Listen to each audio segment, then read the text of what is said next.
Hello, hello. Episode 3, Creative Conduit, out a couple days early, just because I want to try to post 2 a week from here on out while I can.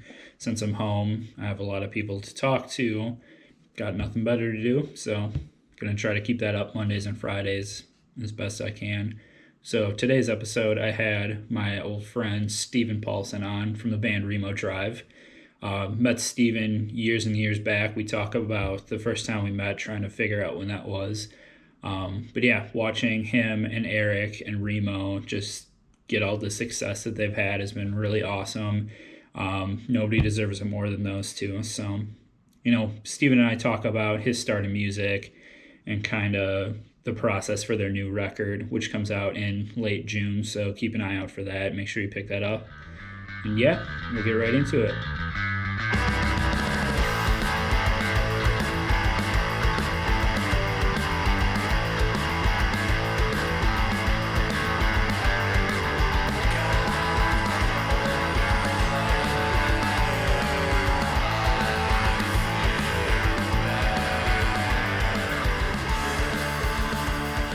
So, Stephen Paulson, thank you so much for joining me today. Of course, man. Thanks for having me. How have you been? How have you been enjoying life at home?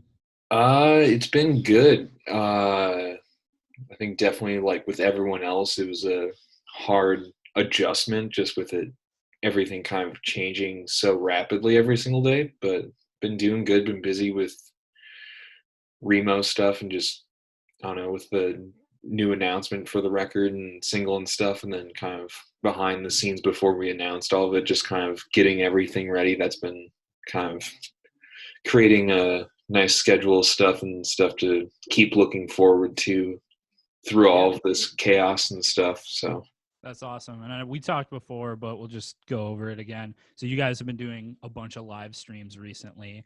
How does that compare for you, like live stream versus actually playing live? And like, what do you like about one versus the other? um I think, I mean, obviously playing a show is like number one. Yeah. But like this, I feel like it's still nice where you're still able to like engage with like people that like want to hear your music and they're like curious about your band and just want to like know more about it, which I feel like is nice because I feel like that's kind of like a hard thing like now where you don't get the same engagement potential, I guess, where Yeah. if you're like at a show and being able to connect with people. So I feel like it gives it an interesting way to kind of like engage and just connect. And I think with all of this, I think it can kind of lead to new innovation with how to kind of uh I don't know, be more creative with like fan engagement Yeah. and stuff than before. And I think is kind of pushing people to figure that out because I think that's kind of like thing that'll kind of, I don't know, set apart different groups and stuff. Yeah. So I'm really curious to see like how live streaming is going to look going forward. Like once shows can happen again, like is it just going to go by the wayside again, or is there going to be kind of a coexistence of live shows and live streams? yeah, I feel like it'll probably be both. Because I mean, even before this, there's people doing like live streaming stuff, and I mean, I know like stuff with like Patreon or whatever, where like Yeah. people subscribe to get like exclusive content. Where I feel like people could probably still use that or whatever. And I mean, they're using it now. Like, there's like a couple artists that I know that have been using like Patreon to like supplement their like income from not being able to tour and just make content that way. And like Yeah. uh I think people maybe like a little bit older than us and stuff that I think probably have more of a disposable income that are able to like donate to that, I think are like doing that more and stuff. Yeah, definitely. um but yeah, I think it will be like a mixture of both, but I think once people feel more secure and safe like going out and about, I feel like live music is just going to have a big boom. But also like there might be a ton of venues that are like gone too, which Yeah. is kind of like sad to think about just since there's been so much a decline of that, like I feel like everywhere already, like even before all of this, just since like, I don't know, like the late 2000s and stuff, or I don't know. Yeah, It'll be interesting to see. So definitely. And I'm excited for that first show back. Like, I don't think it matters like where you're playing, who you're playing with. Like that first show back is just gonna feel incredible. But I'm also nervous that it's gonna happen too soon and it's gonna be like yeah, a bar full of people and just like, well, this could go terribly wrong. But yeah. I'm I feel keeping like it's optimistic. yeah, yeah. I feel like I don't know. It's kind of weird to think about. With like I don't know. I've seen like 2 articles or whatever where people have been like live music. Well, it might be more like larger like scale Yeah. events, like arena shit might not happen until like I don't know, like fall of 2021. But like Yeah, I saw that too.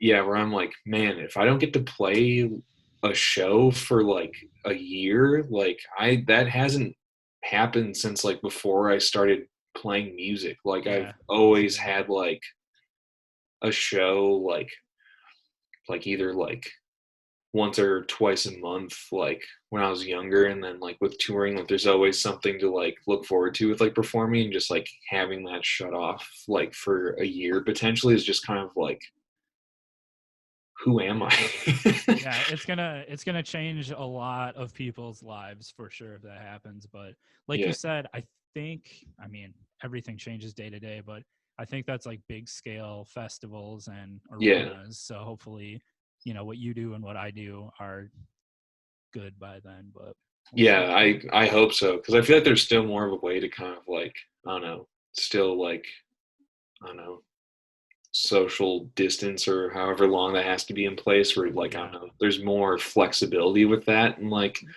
more like clubs and other like small venue stuff and like bars where it's like I don't know. I feel like that will probably like be easier to control and stuff than like I don't know, like so like I don't know, like a show at like Miller Park or like at Target Center in Minneapolis where it's just kind of like It's just chaos. yeah. So Not very controlled, but for us, like the last show that we played was like end of January. Uh I mean like that was like a full show and stuff, and I feel like even then like I feel like it wasn't really being like talked about at all with no, not at like all. uh coronavirus stuff, and like I feel like it was just then like starting like where people were starting to talk about it, and like it was just starting to get like more I don't know like coverage, and people were like, Yeah. oh, this isn't gonna happen, and then like a month later like it's happening. It's here. I Yeah. think it's like that what's that Cardi B like there's like some like video for her where she's like shit's getting real. Coronavirus. Yeah. Enough about that. We'll get Yeah. to a lighter note here. Yes. So you had mentioned when you first started playing, having a couple shows. Was Remo Drive your first band, or was there a band before Remo?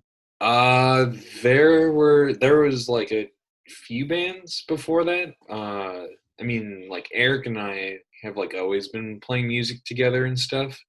I mean we've been playing music together since like probably like I was in 7th grade and then he was in 6th grade and stuff, and we Hmm. just do stuff at uh like talent shows for like school and stuff. But I think like the first actual band was like when I was like in 8th grade and Eric was in 7th grade, and like we both went to this like extracurricular like music program thing called School of Rock, and we like met Yeah. people through there, and we like started a band, um, and like we did pay to play shows, but like didn't know that they were pay to play shows, uh, which was like I don't know, it should have clicked when every single show or almost every single show that we played was either 18 plus or 21 plus, and we were not even close to that age, Yeah. and like they were just kind of like yeah you got to like pay for these tickets, and we were like okay well we got to like play shows,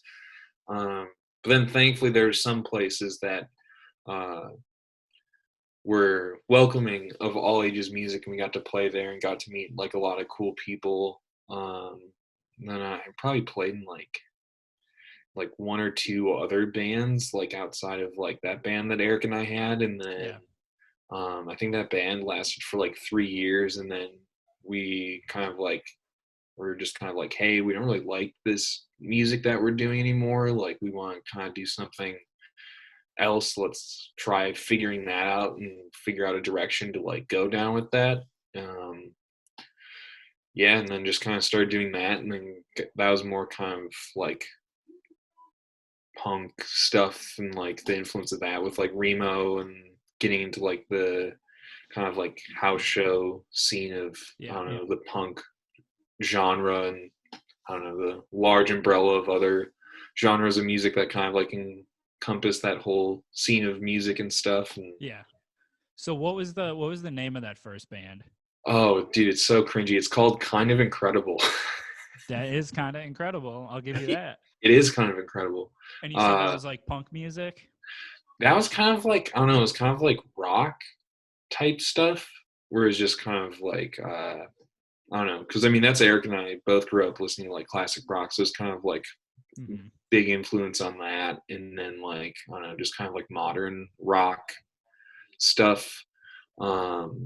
So yeah, that was just kind of a lot of that. We had like, I think we recorded like an EP and then like an album or whatever.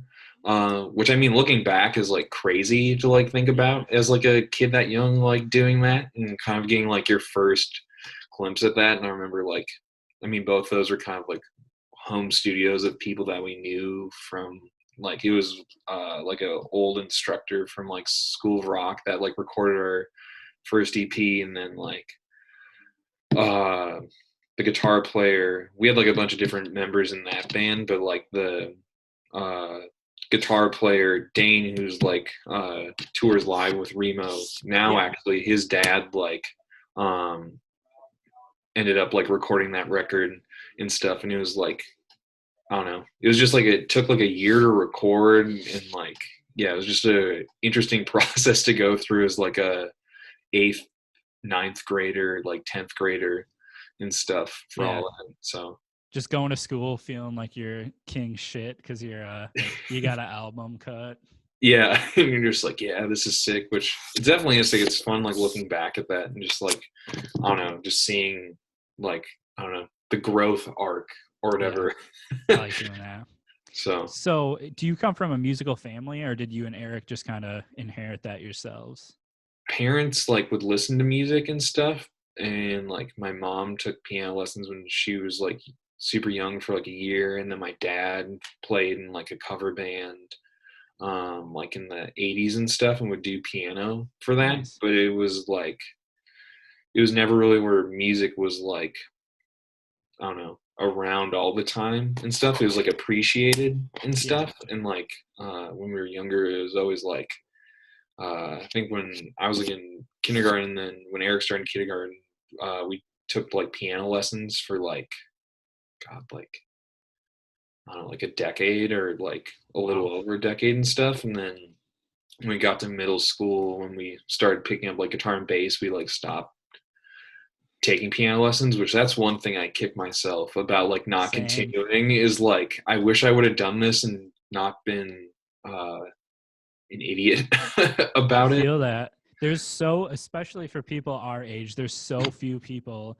that can play piano and keyboard and like play it well enough to do it live. And like, I just feel like there would be so many more gigs available if I could just figure out how to play it. But my hands do not cooperate when I try to play. Oh, for sure. It's like, it's like, well put. Like, I don't know. It's just like, I wish I like knew that, because then it'd be like, oh, I could do so much more with just like recording, like I don't know, session stuff, or just like playing with people like live, or just like, I don't know, even writing music, like it'd be so much easier just having like a better foundations. Because I remember in college I started taking piano lessons again, but it was like everything that I learned from when I was younger was just kind of like erased, and I had to pick up from scratch, and I was just like, this sucks. So did you, when you guys graduated from piano, did you go straight to bass, or did you start on something else? I mean, like during middle school, like for the school or like band or whatever, I played like saxophone, so that was kind of like in there in between. And then I'm trying to remember what Erik did. I think Erik was like, I think percussion or something. I can't remember. But then together. It was just kind of like from piano to bass for me. And I think I only took like one guitar lesson or whatever. And I originally had a guitar first, but then I like took the lesson and I was just like, I don't know if this is really for me. And then ended up like selling the guitar and buying a bass. Um, I feel like too, I just always have been like a more like rhythm like oriented Yeah. kind of like stuff like that. I'm usually gravitated towards that with like music. So it was just kind of, I don't know, made sense having something a part of the rhythm section and having it click, I guess. So Yeah. Yeah. It just kind of worked out that you played bass and Erik played guitar or drums. Yeah. Did he play guitar or drums in that first band you guys were in together? he played guitar and sang. And then I remember when like Remo first started, I originally was gonna play guitar and then Erik was gonna do like drums and stuff Mhm. and sing. And then like I was just kind of like, I don't think I'm a good enough guitar player to like execute this and like have it work out. Or if I am, I'm gonna have to like really step up my game or whatever to do that. And I was like, I don't know, it's kind of like time is of the essence, and I'm not gonna be able to learn this quick enough. And I was like, okay, well, how about you like sing and play guitar, and like I'll do bass, and then we can like drum on the records or drum on like the recordings and stuff, and then have like other friends like play live with us until we find a drummer. And that was like the first like 4 Remo shows. Like we had it was a different lineup like every single show of like Hell people in the yeah. band. So that first bass you got, what kind of bass was that? It was an Epiphone Les Paul bass. Wow. Yeah. Don't hear a lot about those. Yeah, this was like a couple months ago. I was like, or it wasn't even a couple months ago. This was a couple of weeks ago. My parents, they were like, "So how many like guitars and like amps have you actually owned?" And I was like going through and like listing all of it off and like remembering everything. And I was like, "Holy shit, this has been a lot." But yeah, it was like Yeah. the first brand I had was just like Epiphone, and I got the Les Paul bass, and then I think soon after that I got the viola bass that they made or whatever. Yeah. So those were the first 2 axes in the repertoire. So Definitely not bad. I mean, yeah, starting off on at least decent instrument, I feel like just sets you far ahead of somebody starting on like a junker, just because oh you're sure. not fighting with yourself learning and fighting the instrument to play it. Yeah, and I feel like too, especially when you're younger, like you don't really understand kind of like I don't know, like all the setup stuff, and like I feel like you just kind of it just like you just play it, and like I feel like you're just like playing, trying to figure out what feels right. So like there's some sense of it, but there isn't like oh I can actually like set all of this up and like make it work. It's just kind of like I don't know. I feel like the amount of times I've like maybe I've had stuff and have just been like this isn't working, like need to get something else or whatever. I feel like it's happened so many times and stuff where it's just kind of like I don't know. I feel like now I'm older and like have grown to understand where it's just kind of like okay, you can find like tweak the instrument, and like I think any instrument can like play well if you just put like a little elbow grease into it, if you will. Exactly. So when you're looking back at all the stuff you've owned in the past, is there any pieces that you wish you had now or you really regret letting go of?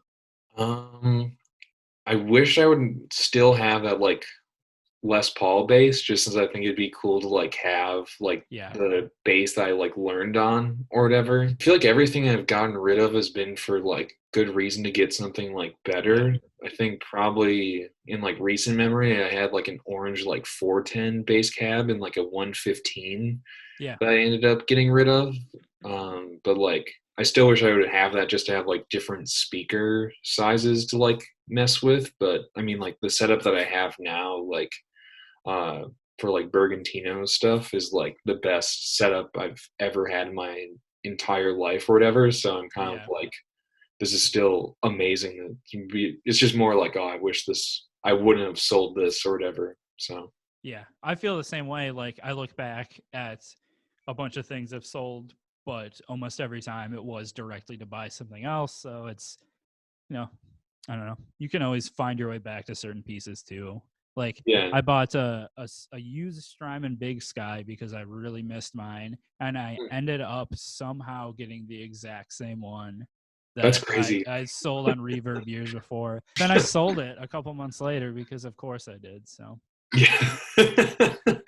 so when you're in the market for something new, a bass, amp, whatever, like what certain things like are you looking for? What kind of draws you to a particular instrument? See, I feel like for basses and stuff, I feel like it's more like, because I have like, I don't know, I feel like the traditional, like I have a P bass and I have like a jazz bass and stuff. So I feel like I've had like, I had like a backup P bass for a little bit for when we were like touring and stuff, but I ended up selling that like late last year or whatever, just because I was like, I don't know, I feel like, especially with this new record, there's like different sounds and like, I don't know, the live stuff changing where I don't really feel like I need a backup P bass, and I feel like just trying to find stuff now that just has more interesting like sonic qualities and stuff that are kind Yeah. of like harder to come by and can just like add something more unique to like the recording process and stuff. Yeah. So I mean that's even like now like the most recent bass I got is like this Epiphone like Jack Cassidy thing Hell or yeah. whatever, which is just like a single like humbucker, and then it just has like the three-way like switch to I don't know, kind of shift the focus to like different frequencies or whatever. And that's like a bass that I've wanted for like years or whatever. And then I was like, finally, after like recording this record, I was like, okay, because on the record I used a lot of like my Gibson Ripper and stuff, and I was like, I don't feel comfortable bringing this out at all. Yeah, I feel that. So I was just like, I got to find something that like is close, like sonically, and like can work. And like, I watched a bunch of videos of that, and I was like, this kind of sounds like right where this needs to be for like the sound of like the new record and stuff. And got that, and it's been sick. It like sounds really cool, and like I don't know, it's really versatile just for like different styles of playing and stuff. And I don't know, kind of an outlier I feel like in the bass game Yeah. and stuff. So They look great too. Like you don't yeah, see a lot of gold top basses, so yeah, it's crazy. And I feel like Epiphone too. I mean that bass I really like, but like I don't know, I feel like Epiphone, I haven't really seen like a bass in a while from them besides like that, where I've been like, this is like kind of like a standout thing that like sounds really good and is like great yeah. for like the price point, because they're not super expensive either, which is awesome. So I feel like with bass in general, like it's so easy to look at it and just say, okay, well, it's bass. Like there's not much depth to like the sound or like what the different gear might bring to it. But as soon as you go from like a jazz bass to like something with a humbucker, it just opens up so many doors that I don't think oh people yeah, realize.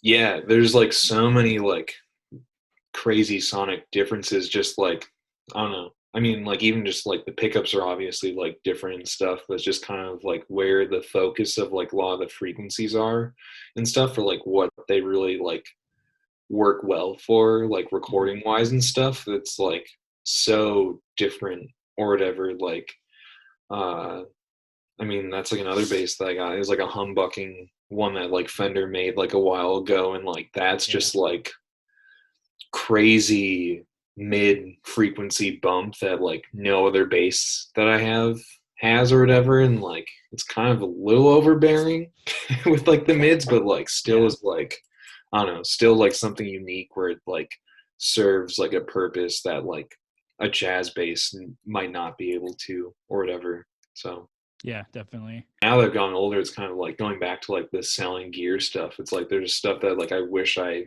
hadn't like sold or whatever. And it's just kind of like I feel like once you get something new, I feel like there's something special about it that kind of like pushes you to like create in a way Mm-hmm. or whatever, that like I don't know. There's always like a new idea, because I think it's just like the excitement of having that like new thing. And I feel like also too, it's just like if it just makes you feel good and just like I don't know, you feel like Yeah. a badass like just with it, where it's just kind of like I don't know, that's what counts. Exactly.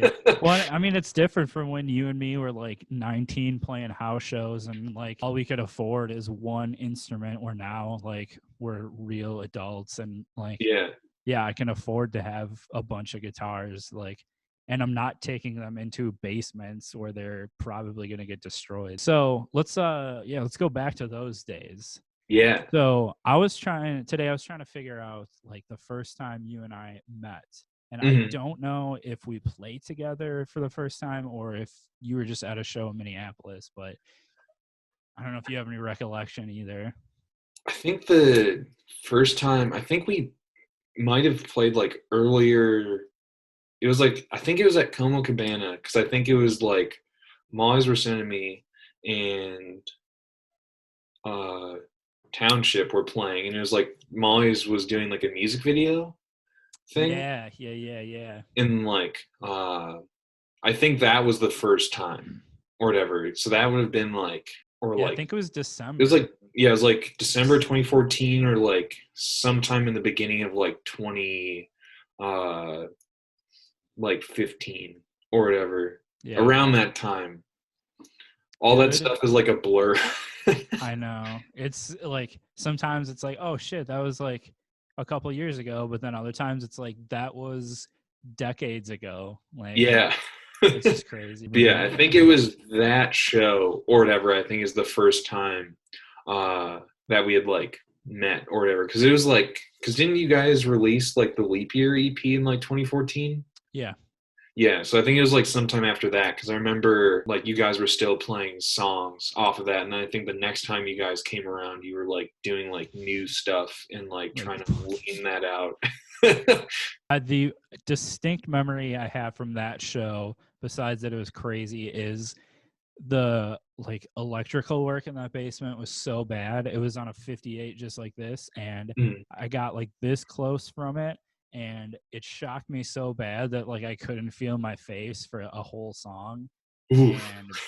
and it changed me. I mean, the amount of times like I feel like Remo, I feel uh like kind of was like the house band or whatever, that because we were just like, I don't know, at that time we were just like, we're down to kind of like play any show. We just want to play to just Yeah.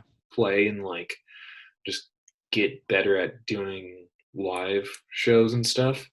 Um, but yeah, the amount of times like getting like shocked or just like falling into shit. Because like looking back, it was like a tiny, I mean like tiny space, and like the amount of people that would get packed in there and stuff is absurd. I mean, I cherish those memories and bless the folks still doing that, but Hmm.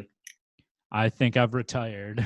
Yeah, I'm hanging up the towel or whatever for house shows. Well, let's talk about the new record a little bit. I'm sure you've been doing plenty of that on the other live streams, but I Yeah. kind of wanted to hear about like the songwriting process and like the creative process you guys do like for each albums, and like if that changes at all like album to album. Yeah, I mean, each record is like, or each kind of project we've like worked on has definitely changed, like, I don't know, like the process and stuff, like how we make it. Where like, I think like Gray's Hits was like a lot of like Erik had the ideas, and then like him and Sam at the time just kind of jamming out stuff, and then I would kind of come in and just kind of add bass on like later to stuff. And then when we went to go do like the pop music EP, that was kind of Mhm. like we had some ideas, and then we went into like the studio and kind of finished it all up there. And then like redid like an old song of ours, like Heartstring or whatever, and kind of like gave it a more refined thing, because we just felt like the original recording, just like, I don't know, we could do more with it like in an actual Yeah. studio and stuff. See, after that with like Natural Everyday Degradation, that was like, I feel like what people would expect for like a recording process or whatever. Where like, I think a couple months before, we did like a bunch of pre-pro at like our house, and had like a couple different drummers from the cities play on different stuff, just so, because at that time we didn't have, I mean, we still don't have like a full-time drummer. We've just been touring with other people and stuff. We just had people play, and then like I figured out, do we like these songs, like how they're recorded, like what can we possibly change, like what can Joe Reinhardt, who produced like and engineered Mhm. that record, like what can he maybe take from this, and what ideas can he bring to the table. I mean, that was our first time too, like where we had worked with Joe on the pop music EP, but it was more like some small producing things, but he was just more kind of like engineering it. Uh, Gotcha. and like we liked working with him on that. And then when we did the full record and stuff, he was coming with ideas and kind of helped us kind of figure out how to make the song and have it kind of like a streamlined thing or whatever, and get more refined with that. And kind of, I mean, what I've kind of told people and stuff is like making that record just felt like a big master class on like how to like record an album. And I like, Yeah. I mean, it was like a huge learning experience for us, because I mean, like after we did that record, when we did like what was it, like the Natural Everyday Extended Play or whatever, that EP that kind of was tied in with that record, like Yeah. we did that at like, we did the drums at a studio here, and then we did everything else at like our house. And like kind of using a lot of the stuff that we had learned in the studio, to kind of figure it out on our own. And then when we wanted to do the newest record that's coming out, we were just kind of like, hey, I think we can pull this off on our own, or Erik and I both felt like we could. And like, I mean, I feel like for us, it was definitely like a big thing where we were like, oh, we can do this or whatever. And it's cool to kind of like come back to that after learning like so much and stuff. And I mean, the past couple of things we've had like other people like mix it and all that stuff, and like this, Erik mixed the whole thing, and Erik kind of like Erik produced the whole thing and stuff, and he's been doing more of that kind of slowly, and has been like recording bands for a while. And like I know before he was kind of burnt out a little bit, I think just from touring and not feeling like there's enough time from being home on the road to kind of take a breather and stuff. So I think there's kind of like a thing where it's like, cool, I kind of want to take another stab at it. Yeah, I think it turned out like great, and it was like a really cool experience. And I think, I don't know, kind of with it, kind of the bigger the risk, the bigger reward or whatever. And I think a lot of hard work like put into it and stuff, which I think just makes it more fulfilling and exciting to have it, I don't know, be what we want it to be. And I don't know, like having that tool sharpened, I guess, and the confidence where it's kind of like, oh, cool, we can do this or whatever. And like, we can keep doing this and like keep learning and growing even more or whatever. So, yeah, I think, you know, working with producers is great. And like, for the most part, they're like, they know what's up. But I also think that people can hear like reflected in the music, like, okay, this is exactly what the band wanted me to hear. And like, there's no middleman there. So I think that'll, like, at least in the single you guys put out, I can definitely hear like, okay, I know these two, I know like what they're into, I know what they've written before, and like I know that this is genuine. So yeah, I'm very excited to hear the rest of it for sure. Yeah, thank you. Yeah, I'm excited for like the rest to come out. I feel like it's definitely like, we've been proud of everything, but I think this is like just continuing like the growth of like the band. I think like, I don't know, kind of bringing Remo or whatever, kind of like continuing it to grow even more, and kind of like taking that step or whatever to keep pushing it or whatever. So yeah. So on the songs on the new album, was it like you two sitting in a room together, like hashing out ideas, or did one person bring ideas to the other and then like they kind of get completed from there?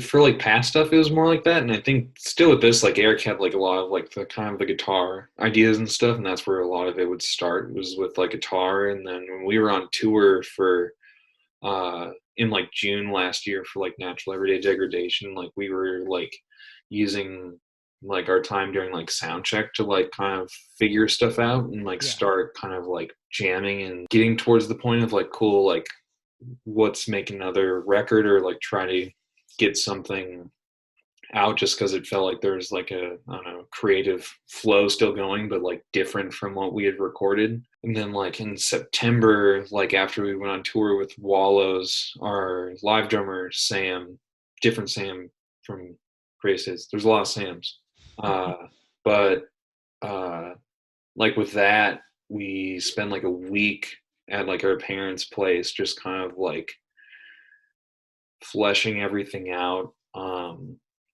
and getting it to where there's like the cohesiveness and kind of getting like the meter tempo kind of right for everything, kind of like getting all the structure down.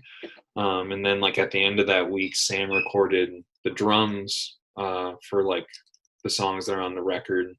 And then like since September till like the first week of February, Erik and I just kind of like gone back and like try to get the parts that we wanted on like the record, and like kind of getting the vibe of like what the record was just from like the drums, and kind of like knowing what to do with that. And like, yeah, that's kind of like the whole process of it. And like, Yeah. I think for me, like recording bass, I think I like did like maybe like 4 songs or something, and then we went on tour again, and then I was just kind of like, I don't really like anything that I recorded so far, and I just like wanted more time to just sit with the songs and kind of sit with the drums and just be able to figure out like what worked kind of like best with kind of like the bare bone idea of like the guitar that Erik was like playing, and then also kind of figuring out how to lock in with the drums and have the blend of like